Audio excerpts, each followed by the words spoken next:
All right. Well, here we are, episode number 2 of Dope Discussions. I have Sylvia here with me, or M.Sylvia, Sylvia G-Man, and she's also part of Nord DJs and Chicago Manual. Very excited to have her on the show. And yeah, we're going to be talking about a lot of different topics, and I can't wait to dive right in. So, first question, as always, tell me a little bit about yourself, kind of like background, history, and we can go from there. Sounds good. Well, thanks for having me, firstly. And hi, everyone watching. This is very exciting for me, too. And to be guests, too, as well. Thank you for having me on. Of Uh, course. well, Thank you. I guess the most important thing, some of the most important things that also influenced me as an artist a lot in my life trajectory. I was born in Poland, moved to the States when I was 10. I went back for a while, and that's when I caught the dance music bug, if you will. Europe is obviously, I guess, very different with how dance music is treated. So Oh, yeah. for about yeah, when I was for 7 months when I moved back, I was 11. I was listening to it was Viva. It's like German MTV essentially, and they were playing a lot of Prodigy, and they were playing a lot of DJ Dido and all sorts of just dance music stuff. So when I moved back, I found that my music tastes were very different from my friends, and also never really left me. So that was a very formative period in my life. And then, have been in Chicago this whole time, really, since moving back, and also during my first time here. Um, How old were you when you yeah, moved back? it was, I think, a day before my 12th birthday or something like that, I moved back. So I spent a total of 7 months back in Poland from Okay. 11 to 12. Um, and then, yeah, moved back right almost at 12 years old. So went to a Catholic grade school here on the southwest side of Chicago. That was an experience. Very happy to have had that behind me. I felt like I was quite the misfit in many ways. Um, and then went to a really fantastic high school here in Chicago where everyone was in their own way a misfit. So that's where I kind of got more comfortable with myself. That's Um, awesome. yeah, college is good. I started to DJ in college actually, Okay, and so that's that's that's that's kind of like where you or when you got into like production and DJing is around college. yes. So production actually I started much later. Initially, it was just DJing, and Okay. really the whole thing was, I I just thought, what are the chances that anything will ever come of this? And here, like well over a decade later, a lot to actually come of it. But initially, it was just kind of like, hey, this is cool. This is cool. I like this. Um, and that's kind of how things went. And what was nice about that process is that you put so much heart into every single event, every time you play every set, and that's because you're not sure if you'll ever get that opportunity again. And Oh, I think absolutely. that, yeah, that energy, that investment just kind of snowballed. But I didn't start music production until much later. I think I'd been DJing for like 5 years before I started to get into production. But Okay. I didn't very seriously get into production until much later than that. Really, I would say almost a decade, if just about, if not even more, after I started DJing. For Yeah, many reasons. I Many feel like it's reasons. like a But very common um, like path that a lot of young DJs or producers take. Like you start dabbling with like DJing, right? Usually like some software you get, just like Automix or whatever. That I feel like that was the first one that I got my hands on. I think it was like yeah. Automix MP3 or something like that. Hmm. But literally, you put one track and then another, and then you click one button, and then it just like automatically cues it, syncs the BPM, and then you just like fade it to the next song. You're like, yeah, I'm a DJ, man. Yeah, we all need that intro Oh, software, for sure. definitely. And then like once you like start dabbling in production, like for me it was Fruity Loops, right? That's like my first ever kind of like thing that I tried, and you put your kick and your snare and your hi-hat. Like, cool, I'm ready to be signed. Yeah, I'm done. I'm awesome. And then, so with me, it was actually my first mixing, like DJ mixing software that also gave me kind of like the first taste of music production. So my first DJ software was Mixmeister, and also my last. That's I actually now I try my best. I record live and have been for quite some time, but I there was a it was actually Deep Dish Flashdance. Like if you get the extended version, the last I think minute or so has really cool beats that were very inspirational to me. So I started to chop them up a little bit, and I started to build out a track. And Mixmeister will only let you have so many tracks, and I'm like, oh, that's why I need official software. And I think I dabbled in some like free trial version of Ableton for a second, Yeah, but it was Logic that was my real software after that. So I ended up getting Logic Studio. I think it was 9, whatever was the version at the time. yeah. I'm in Ableton now because I switched also my hardware. I switched from a Mac to a PC. Okay. Yeah, Yeah. can't really have Mhm. Logic on PC. You can't. I mean, you can actually. Oh, really? Uh, yes. Will not. We won't record that part. That's for Oh, like after you're the talking about like a podcast. Hackintosh? Yeah, that's dope discussions underground. After dark talk. The discussions after dark. Yes. Yes. So a topic for another time. But I decided it was actually after my my Mac crashed that I was like, I'm really bummed that I can't fix this computer. It was just so Yeah. old, and I wanted the power to get new parts, exchange parts, and that's when my friend Andrew, shout out to Pano, built my computer for me. I can't say I built it with him. I was just like holding parts in place while he was putting it together. He's an expert, Nice. but I was able to tell him what I wanted, and then what I wanted it to do. So that's why I decided I need to have Ableton next. I wanted to make sure I own my software, and it's compatible with everything easily. So yeah, that's my Ableton story, I guess.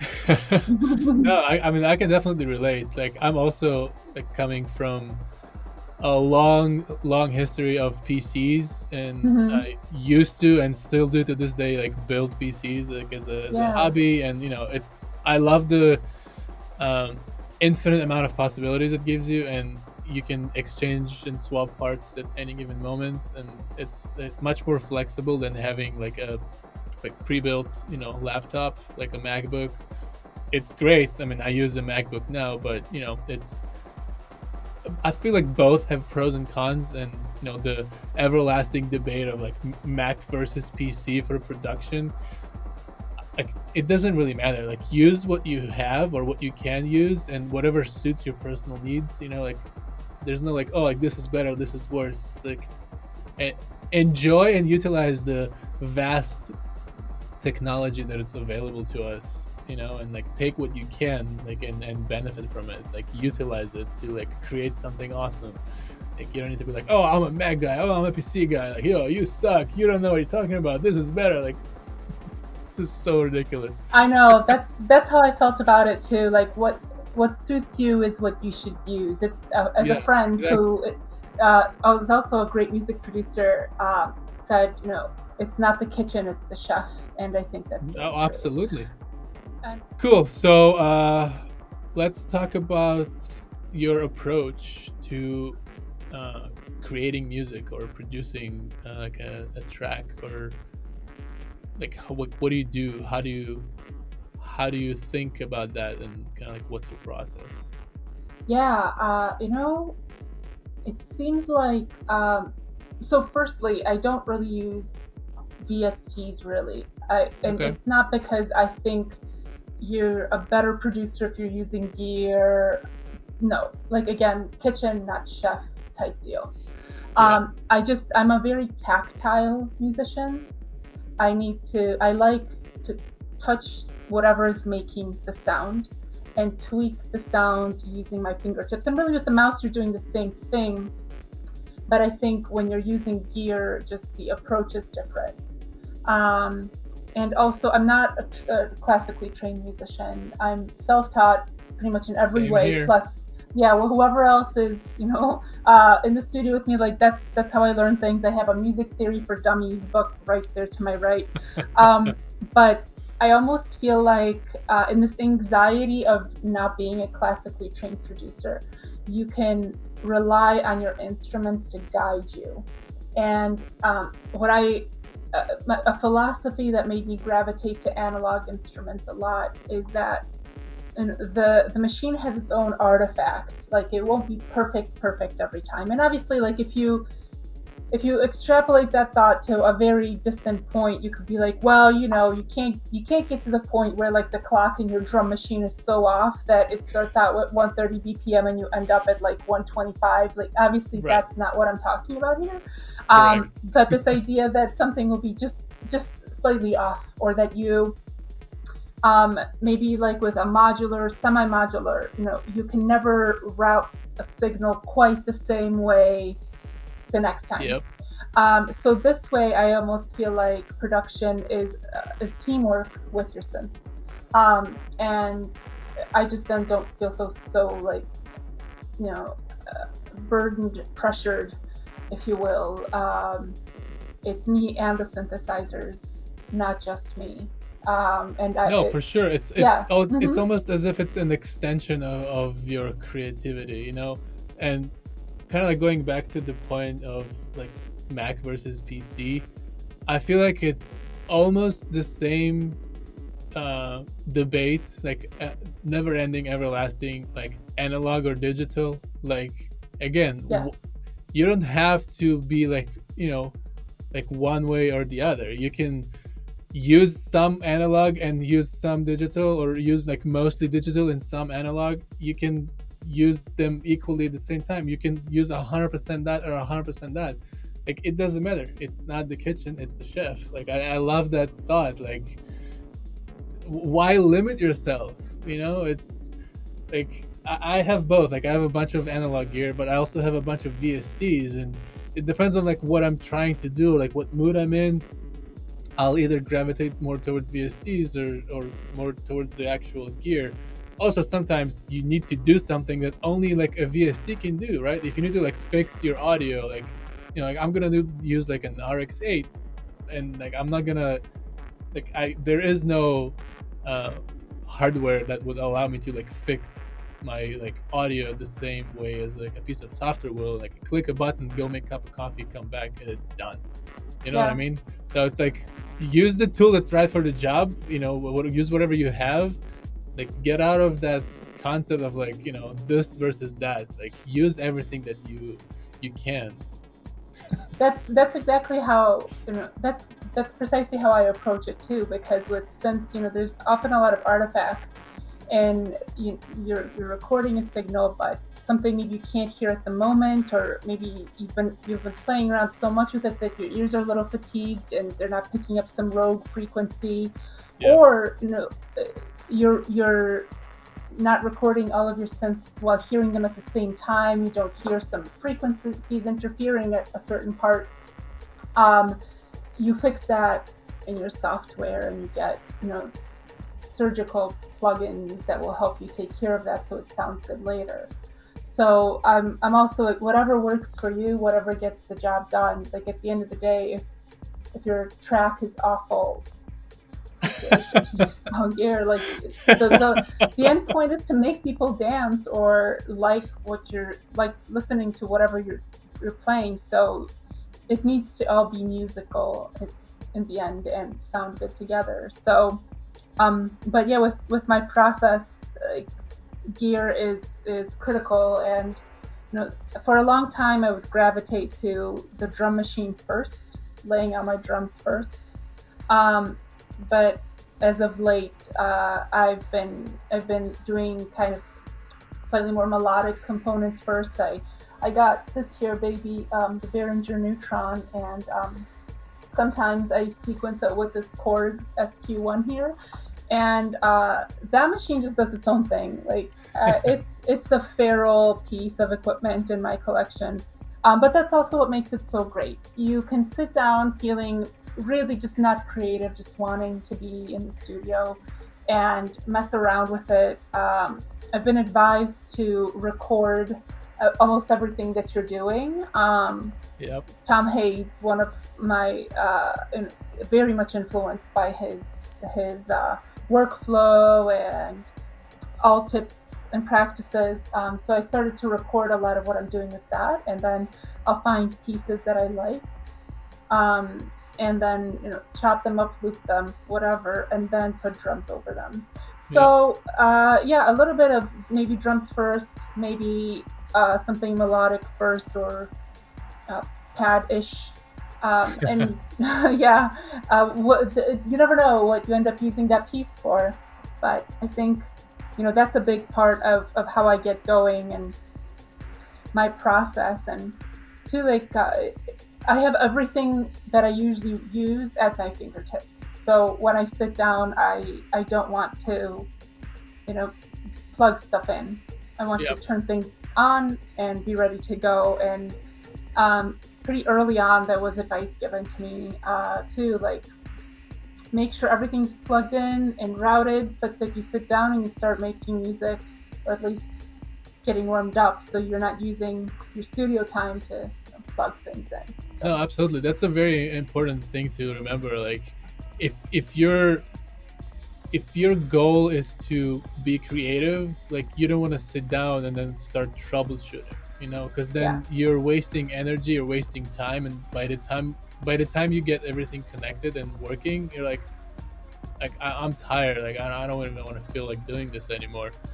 So yeah, having everything kind of like configured and set up properly, so you can like when you feel that like spark of inspiration or like in the mood to just like create, you just sit down and you just like go at it without like start tweaking parameters and settings. Like, oh, why can I get any sound from this? yeah. It I just feel like kills the creativity. it really does. I feel like there are obviously days when we have to take care of this plug-in stuff and all of that. But I think when you sit down in the studio, you need to sit down with the decision of, okay, am I an artist or an engineer? um, Absolutely, those two has to yes, be like separate, they're and it's separate. also important to actually have like an engineering or like a cleanup troubleshooting day where you like Yeah, just go over all of your connections and like make sure everything is set up properly. And like I personally like am a little freak about that. Like I vacuum my synths like on a weekly basis, and like I take good really for good care of you. them, because this is like I said earlier, like it's almost like an extension of yourself, and Right. creativity and like just making music is like a huge part of my life. Like I still want to like take care of the equipment that I use to create that stuff, and I don't know, I feel like that also maybe something more people should like kind of like take advice and start doing, because if you take care of the things that you own, and then when you use them, it just, I don't know, maybe there's magic, or I don't know how to call it, but it makes a difference. When you like have something that's clean and like neatly organized, and versus like covered in dust and like cords all over the place, it also affects like like how your mind kind of like thinks about the creative process. And I don't know, just it's nice to look at. You feel like more at ease, your mind is at ease. I don't know, that's just kind of like my thoughts. But No, I mean it's really true. I actually cover my synths every evening after I'm yeah, done actually, working with like them. if Yes. Let's see the covers you have. these guys, There, yeah. deck saver, like an absolute must. If you have synths and you don't have deck savers, like you need to get deck savers. But on the cheap, yeah, I just use pillowcases, and someone said garbage bags, but sometimes I'll Oh, just use for a sure. pillowcase.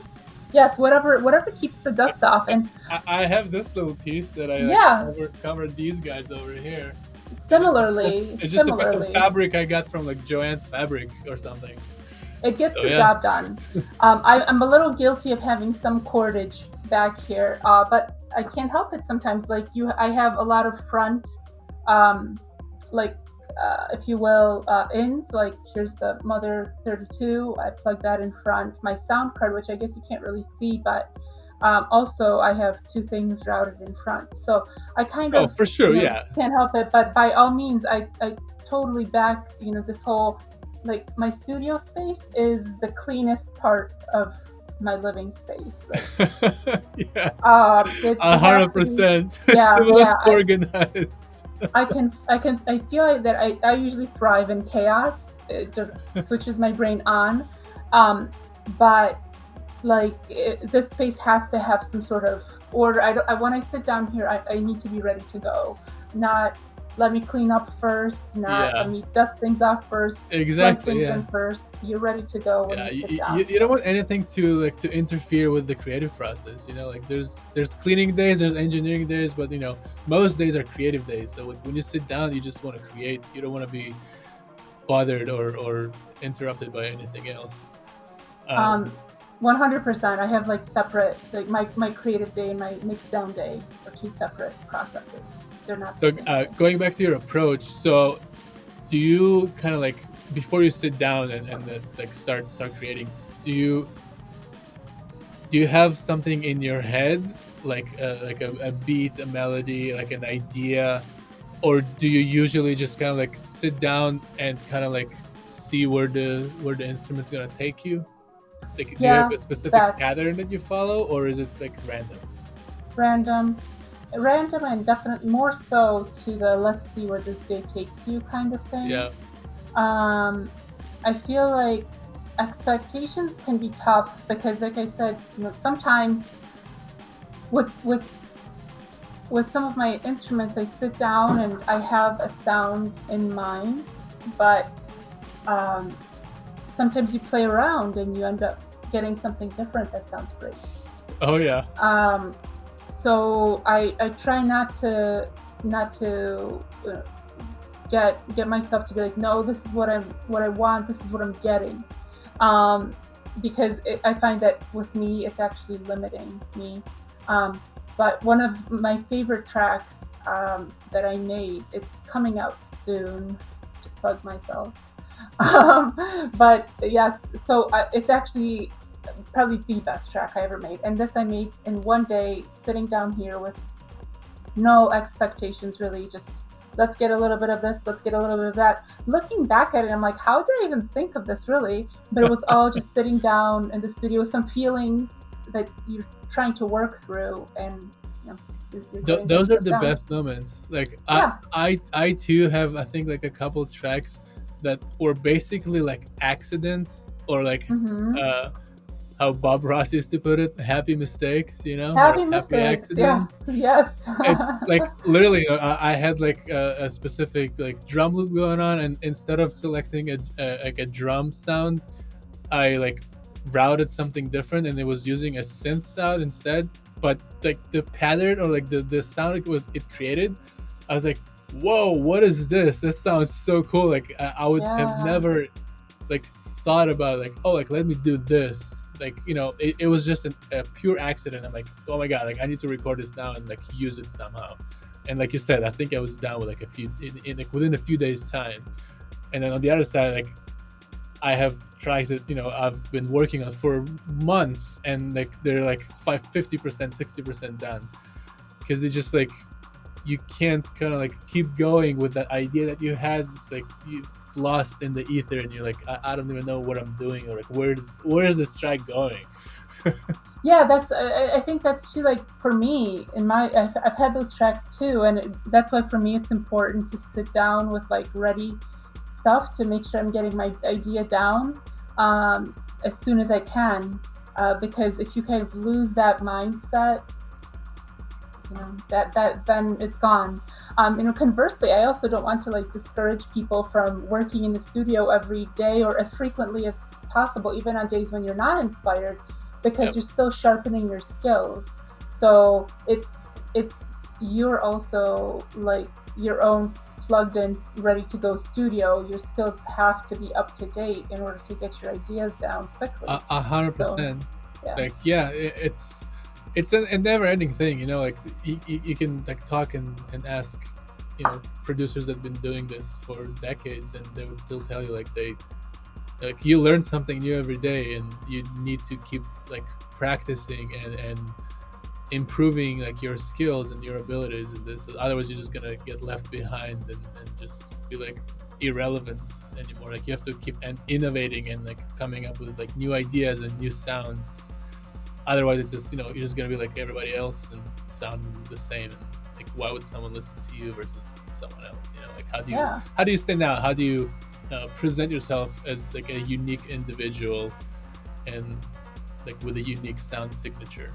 Like in my opinion, the best way is to just like be genuinely yourself. But like at the same time, it's probably the hardest thing to do because of like criticism, self doubt, and fear, and all of that stuff. Which like I'm sure any producer out there who like be watching this be like, yes, I can relate to that. Yeah, I mean, I definitely can relate to that. That's probably my biggest challenge, like the confidence piece. And, you know, it's tough to, I think you have to walk this balance of having enough humility to know when something's bad, yet having also enough confidence to finally send something out and share it. And two, I think just the more you're working on things, the more of your genuine self is coming through, because I think you have to learn to wield your medium so Yep. that you know how to break the rules in a way that's unique to you, Yep. or use rules that are unique to you, or paths of that rules guide that are unique to you. So the more frequently you're in the studio, obviously we all need breaks and such, but the better. Yes. So yeah. Cool. Let's talk about challenges because I feel like that's like a very important piece that most times like overlooked or like we were talking about earlier. You might be facing like a challenge, and the first thing you think of is just like, oh, it's only me. Like I'm the only one who's like going through this, and everybody else just kind of like got it figured it out and got it together. Where in fact, like literally everybody else are going through the exact same thoughts, exact same challenges. Obviously, like some challenges might be different, like from person to person, but it's like overall, like we're all going through the exact same kind of like thought process as producers, trying to like put our creativity out there. So like I'm curious to hear like what are your challenges like as an artist in general, and also like what are your challenges like that are specific to like you as an individual, like as Sylvia. Yeah, I think in general, the confidence piece we mentioned I think it was my biggest hurdle to overcome.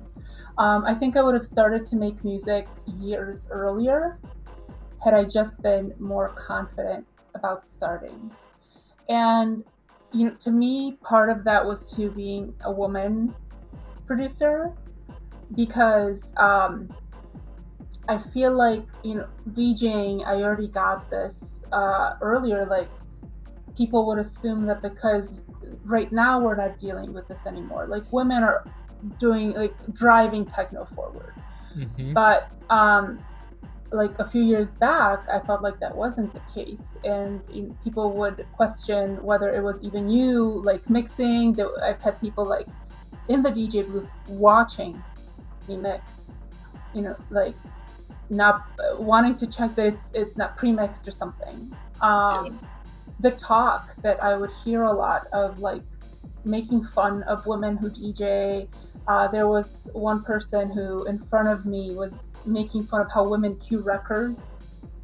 Um, so it makes you feel very like just not confident, and you're, as a producer, I feel like you have to uh, ask questions, find a community where you can have conversations, and also be vulnerable. Like, hey, I actually have no idea how to do this. Can you, Right.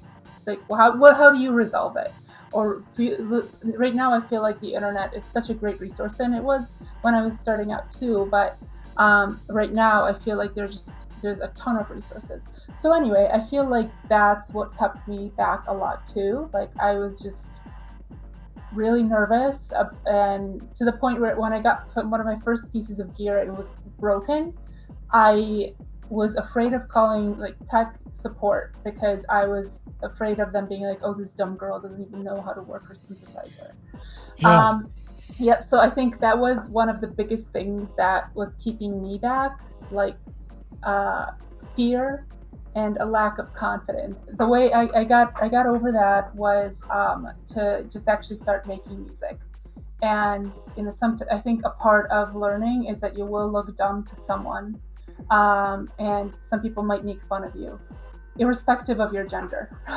Yeah. But you Always. just have to, yep, you just have to really just get through it and not worry about them, because like some of these people who I heard say terrible things, luckily it was very few. You don't hear about them right now. I don't know where they are. I can't tell you.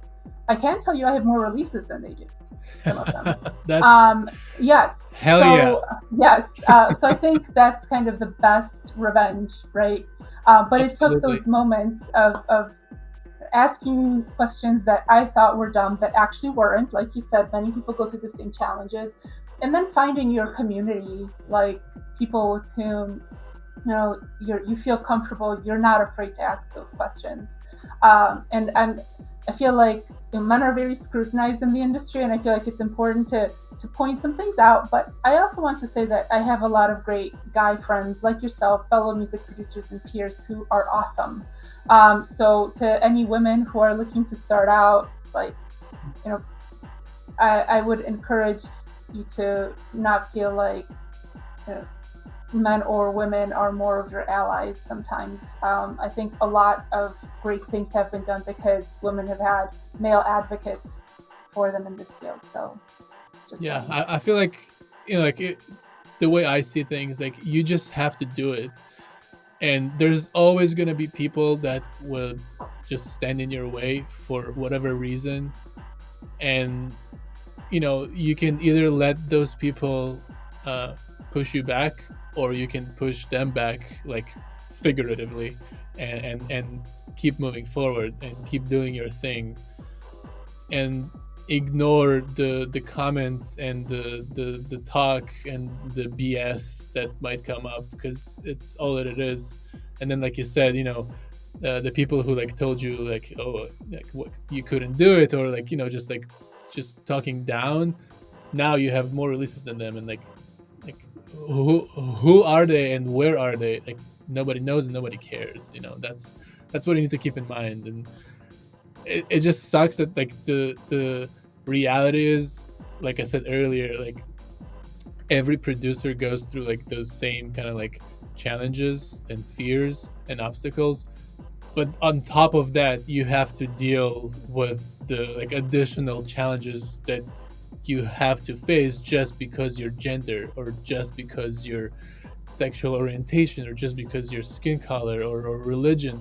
Like it's just so stupid. Like that It's that so shouldn't stupid. it shouldn't play any role in that. Like we're all human, and we're all like want to put our creative art out there. Like nothing else should matter in that regard. And if you I disagree, then you need to like go look in the mirror and like just figure some things in here and in here out. Yeah, and I completely agree. And I feel that the more diverse an environment, the better the vibe of the party, the better A the hundred vibe of the percent. label. Um, and something to I feel that people who don't examine their biases just are robbed of so many great experiences as human beings, of connecting with others, collaborating with others.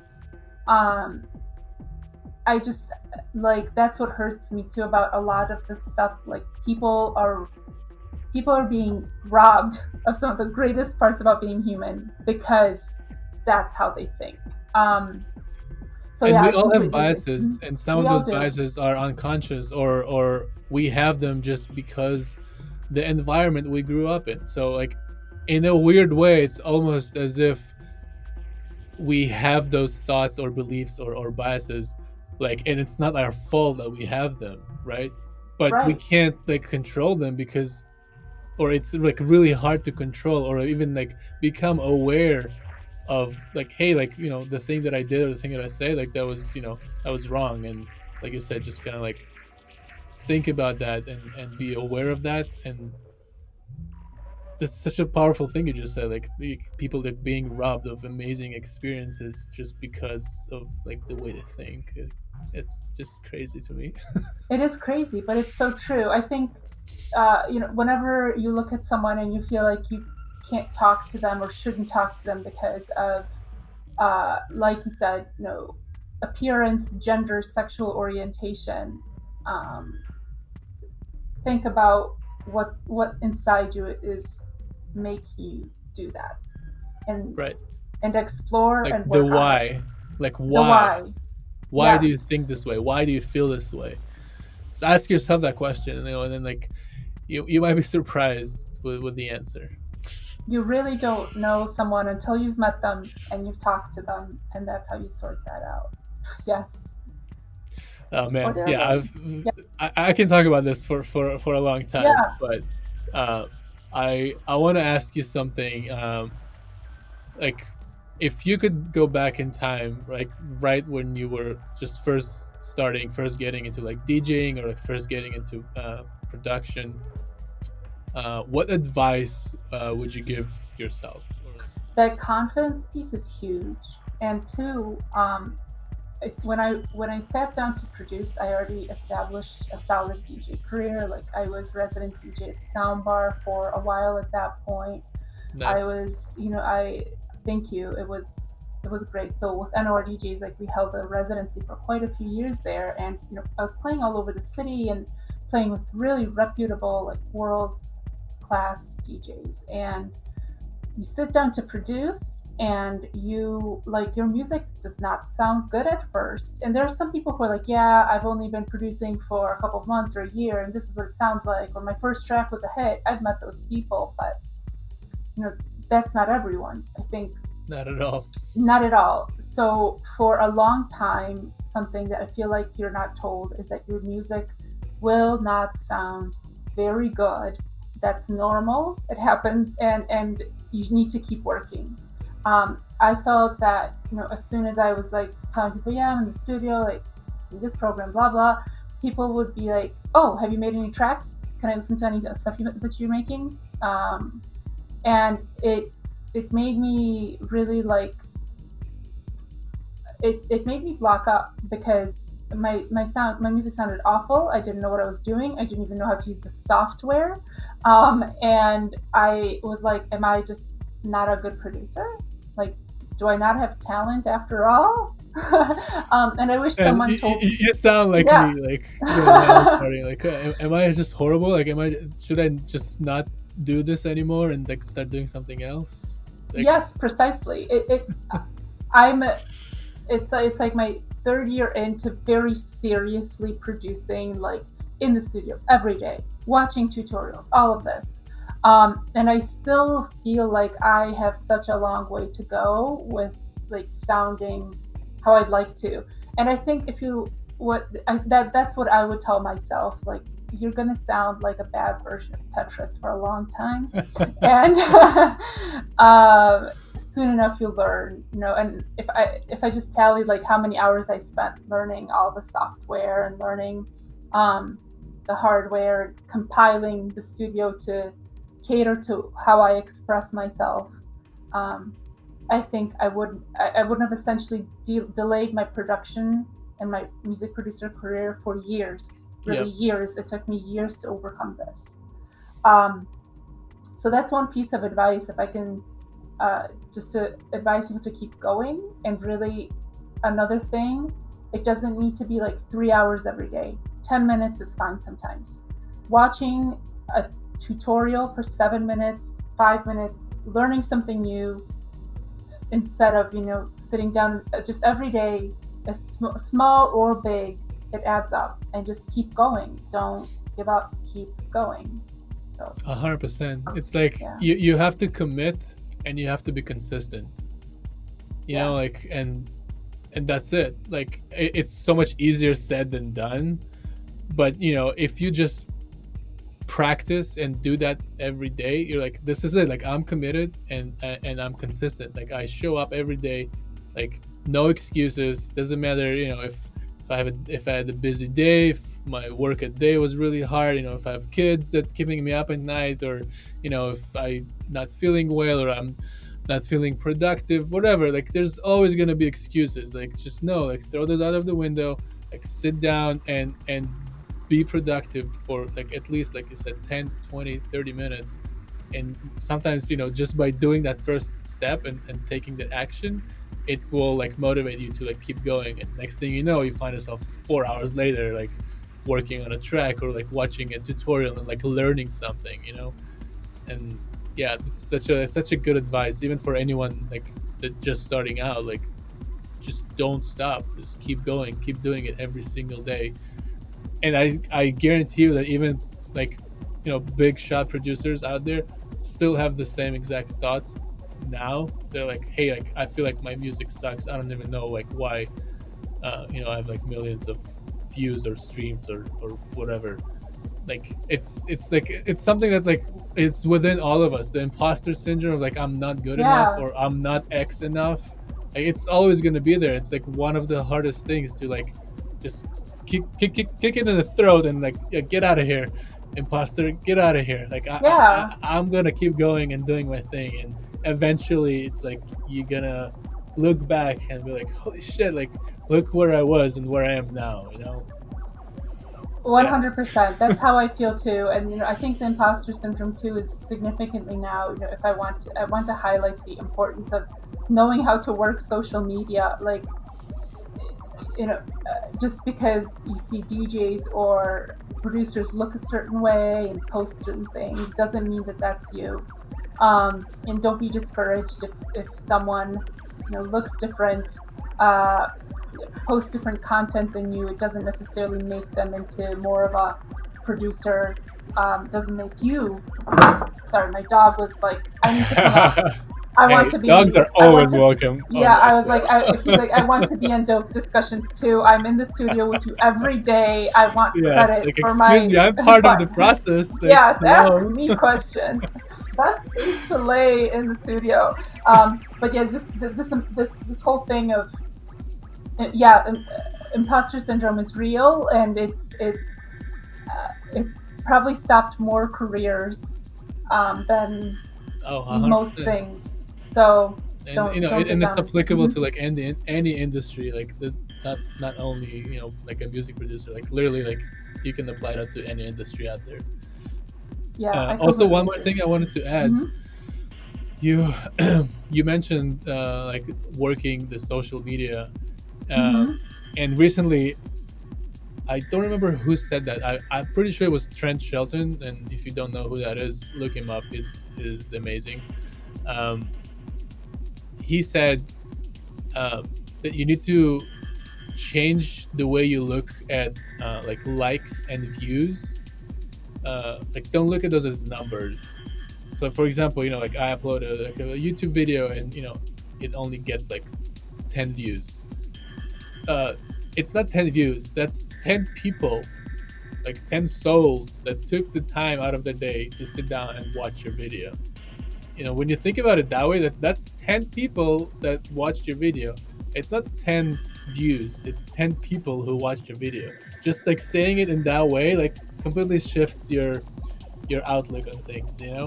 And I don't know, I Yes. thought it was like really powerful and like really like encouraging. Like, oh my god, like it's so true. Like stop looking at the social media things as like in numbers, and then instead of numbers, just look at it as those are people that are like in um, interacting with your stuff. And So two, yeah, we look at, you know, uh, I think people see to the likes as approval of your music and how good it is. yeah, Like you said, that's not a measure of how good your music is, how talented of an artist you are at all. And I was talking to this about my one of my dearest friends. peer colleague and NOR DJs in Chicago, Manuel Tima, and we actually talk about social media a lot because that's how one of the ways we collaborate as a team is in our social media. How we post on our individual profiles, the content that's going to go on our group profiles, and for a while I was really feeling down about my social media content because it wasn't. You have a lot of DJs who have the hundreds of thousands of views and such, and it's you're not, the follows don't necessarily mean that that's your community. Like, who's going to actually end up going to your show? How many people will buy your record? Um, so it's even if it's a smaller community, like, it's not 1 million or 500,000. Think of it that way too, and you're always building, and just this idea of finding your style, finding how you're going to post on social media, and how you're actually going to engage with people. That's what you're ultimately doing. You're engaging with people. It's 100%. complicated, yeah, very complicated social media, but also good. A lot of people were able to launch their careers off Of of that course. alone. And So like two things to remember again. Everybody everybody starts with one like or one view or one release. Like every person out there, every producer, every DJ, every musician, everybody starts like at the very beginning. Like nobody gets handed a platter of like a million subscribers, a million followers. Like here you go, like you can start from here. This doesn't happen this way. Um, and I think also, sorry, no, go I ahead. was just like, people do buy bots. That's a thing. Like, people do Yeah, buy these bots. I feel Um, sorry for those people. If you need like a validation of your own success by buying likes or buying bots, like again, you need to look in the mirror and kind of like realize what went wrong and fix it. I I think so too. I think it just feels more wholesome not to do that. It's a result of your own hard work. Um, I was just Someone said something really important about this. The whole, oh, I forgot. I think you had a thing you were saying. If it comes back to mind, I'll be sure to share. But it was also just like this the social media component of it, and the following, and oh, someone talked about success. Like, this person was called an overnight success because in a very short amount of time, his career just skyrocketed. Music producer, and I forgot who it was, but he's like, "There's no such thing as an overnight success. Actually, I was working for years to get my skills to this point, to Right. where I make the tracks that go like that. When once they're released, like, skyrocket." So that's Oh, another thing. absolutely. And yeah, I mean, it's not like it doesn't happen. It does happen, but Right? it's Yeah. extremely rare. And like you don't need to like look at that as the only way, or like if I didn't, uh, if my career didn't just skyrocketed overnight, then that's it. Like I'm done. Like Yep. no, like it doesn't matter. Like just keep doing and keep going and just never stop. That's the only way.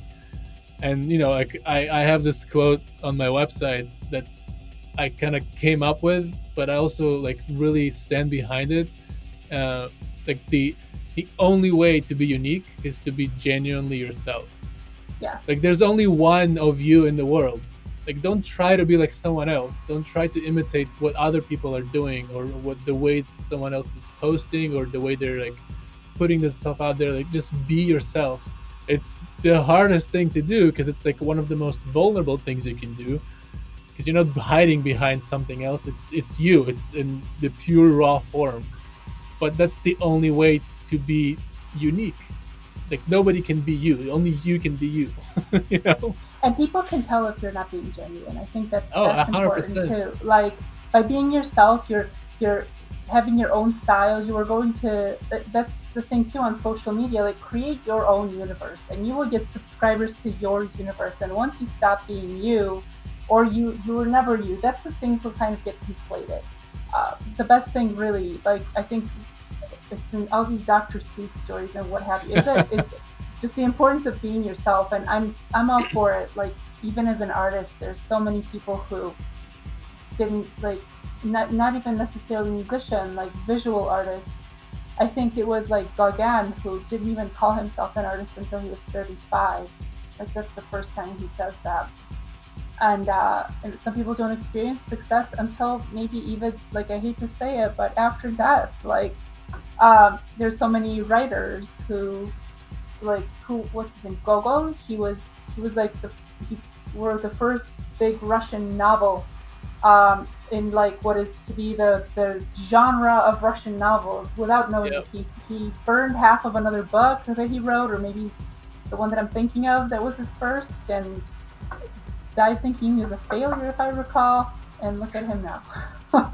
Exactly. Like So, you just need to keep going. yep. Poor guy. Awesome. Yeah. Cool. So one last thing is what do you have coming up in the very near future? I guess. Do you have any like releases or any projects you're working on? I'm assuming no events are happening right now, so Yeah, obviously no you're not events. gonna be like DJing anywhere at the No, I moment. don't. No plan. No, nothing in the books for that yet. I Okay. definitely want to respect. You know, people. We're entering the fall and a potential second wave period if we don't do things right. So I Yep. want to definitely not going after bookings right now. I did do a live stream from Gramophone a few months ago. That was a lot of fun. So if there's an opportunity to do something like that, I'd be up for it. It Nice. streamed. That was cool. But otherwise, I do have two releases coming out about which I'm very Awesome. excited. I'm super stoked. The first thing to come out, if things go per schedule, is my EP on the Pool House label, Pool House Black. So they are a Chicago born label, and it will be a two-track EP. Both of them are my original releases, all done on the gear, part of what you see here. And one of Yes, them that's is, awesome. yes, I'm very excited about it because one of them is really my favorite track that I've ever made. That's amazing. And I love it. it's it's I think about it, and like in some ways it sounds so simple, but it has a lot of feeling behind it. So super excited about this EP. Do you have a date Love. when it's coming out? I think the tentative date we set was October 26th, but we're still waiting on like artwork to come through and all of that. So hopefully that will be in. But October is my favorite month. Hopefully it comes out in October. If not, hey, sometimes things are delayed. That's just how it works. We're dealing Yep. with a lot of moving parts. But really, really excited about this EP. And the Full House guys are just phenomenal. They're definitely the good men that I was talking about earlier. They've really been super supportive and um, like always talk to me and treat me with so much respect. And really, I do hope that a lot of people take note from what these people are doing. So very excited that these tracks went to such a good place, uh, such good people. Super excited for it. That's The awesome. next, like super stoked. Can't wait. The next release then, which I think the date is set for November 19th. It's coming out on Form and Terra. They are a Germany-based label out of Köln, Germany.